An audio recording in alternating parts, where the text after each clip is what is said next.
बातमी पुण्यातली आहे। पुण्यातील हनुमान टेकडीवरील बलात्काराची घटना ताजी असतानाच आता आयटी पार्कमधील तरुणीवर सामूहिक बलात्काराची घटना समोर आली आहे। 24 वर्षीय तरुणीवर शीतपेयातून गुंगीचं औषध पाजून सामूहिक बलात्कार केल्याची धक्कादायक घटना घडली आहे। धानोरी परिसरात शनिवारी ही घटना घडली।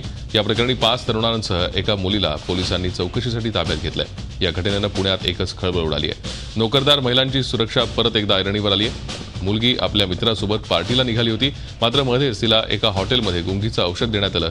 त्यानंतर त्या तरुणांनी धानोरी येथे आपल्या राहणाऱ्या अपार्टमेंटमध्ये घेऊन गेले। त्या ठिकाणी त्याचे आणखीन 4 मित्र होते। आधीच त्या ठिकाणी पार्टी सुरू होती।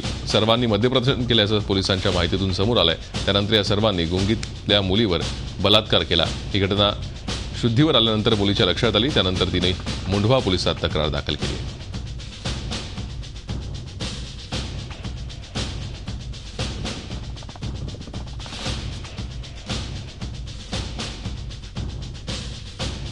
कंपनीतल्या एका इव्हेंटसाठी ते दोघं निघाले होते, पण वाटेत जाताना त्यांचा थोडासा विचार बदलला की थोडासा वेळ आहे तर आपण कुठेतरी कॉफी वगैरे घेऊन जाऊ, म्हणून ते मुंढव्यातल्या एका हॉटेलमध्ये आले।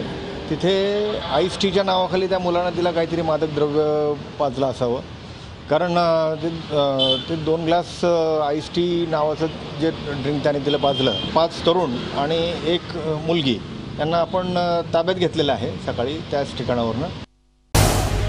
झी 24 तास रहा एक पाऊल पुढे।